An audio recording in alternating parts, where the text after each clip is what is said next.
Hi and welcome back. I thought it was about time I looked at the latest spring fragrances, and actually some of these are tail ends of 2019 and some of them are new ones for 2020.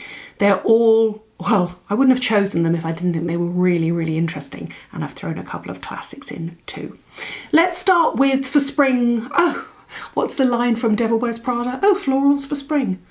How original. Anyway, let's start with some beautiful florals for spring. And I want to start with the reworking of Diptyque's Olane, which is basically like a beautiful garden. So it's wisteria, honeysuckle, jasmine. I did a little IGTV tour of my garden the other day and everybody was like, I adore the smell of jasmine. If you love the smell of jasmine, you're going to love this. Originally launched in 1988, I do feel that it has been slightly reworked. And it's a beautiful, beautiful fragrance if you like clear, slightly green, white florals. You'd be hard pushed not to like this. Even if you're not a traditional floral fragrance fan, which I have to say I don't wear florals, but I love the smell of them around my house. This is supposed to smell of Venetian gardens, but it has a really strong undertow of green notes, so it doesn't ever become cloying or sickly.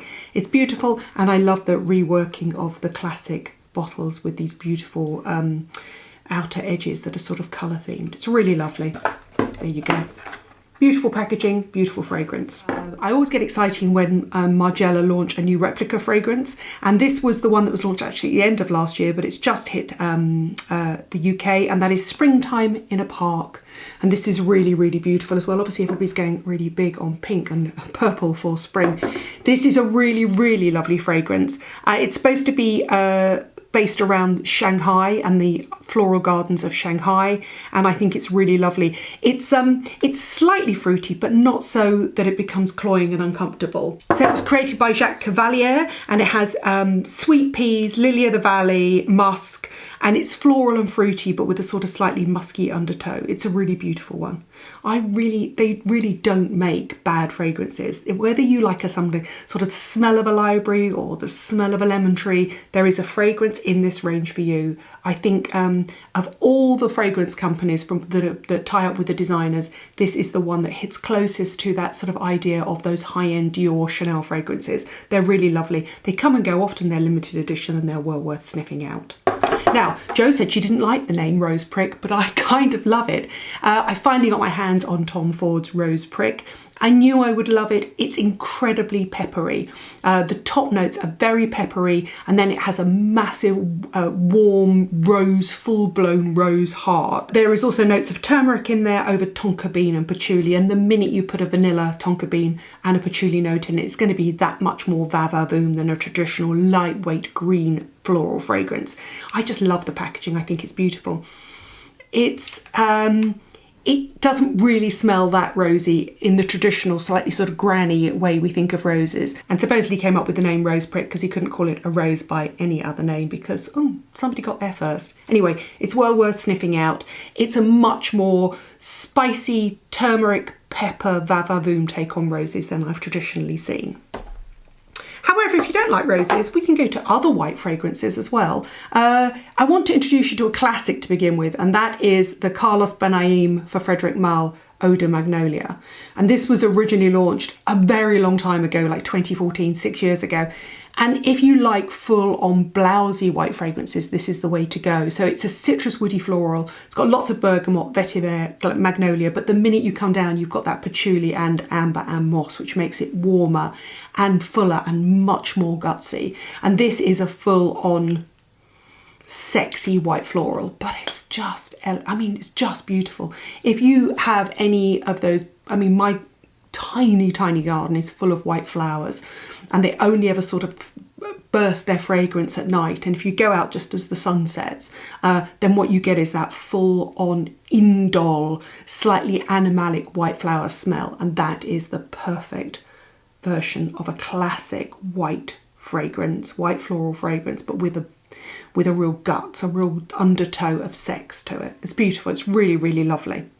There are two other ones I want to introduce you, and there's the new Amouage one, which is Love Mimosa. Now, Mimosa, if you've ever smelt Mimosa, Mimosa is a really sweet, full-on, quite sugary white floral, and that is very much in that vein. And it's traditionally powdery and vanilla So it's got much more of a slightly sort of sweet, sugary, vanilla-y fragrance to it than the other ones. But that is absolutely beautiful, and that's well worth looking out. And that is Amouage Love Mimosa.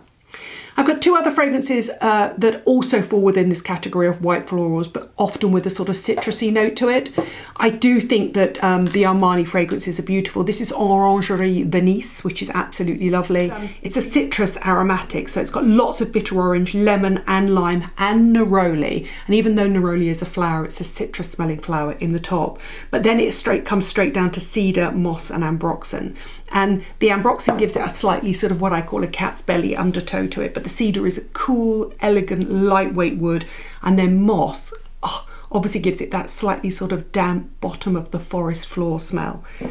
That's the way I would like all of my citruses to go. It's beautiful, and if you're going to go neroli, that's the way I would go. So rather than going floral neroli, I would go citrus straight down to moss, but that's me. It's much more of a sort of suits anybody, men or women could wear it. I really, really love it.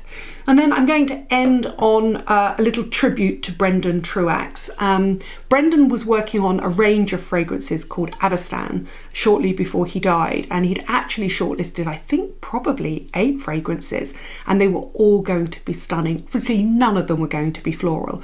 Very much in the sort of, the way he thought about fragrance was very much the way that the molecule fragrances, the eccentric house thinks of fragrances. So he would, very much, he always used to say, who's to say we should be wearing flowers, don't be crazy. And he fell in love with Morocco and North Africa before he died.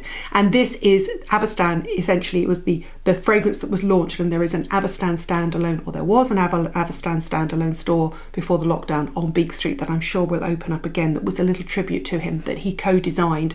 And it's a beautiful minimalist ode to North Africa and to argan oil and to the people that create argan oil. And Avastan is stunning. It comes in a really chic brown bag, and then it comes in a cardboard roll like that, and then what you get is a white metallic EDP, and it's beautiful, really, really, really lovely. They're not releasing the notes, but I can smell sort of almost like a sort of burnt clay pot smell, which is what they actually use to toast the argan oil nuts in it before they release them. I can smell that sort of smell of nuts and sort of cumin and cardamom and the spices of North Africa. I mean, it is really, really, really stunning. So I've got a sort of notes of pepper, cumin, burnt stone, argan oil, and it really is a tribute to his idea of where fragrance could go. I don't know who he worked with in terms of the nose, but it wouldn't surprise me if it wasn't somebody that had worked on the Eccentric Molecule collection.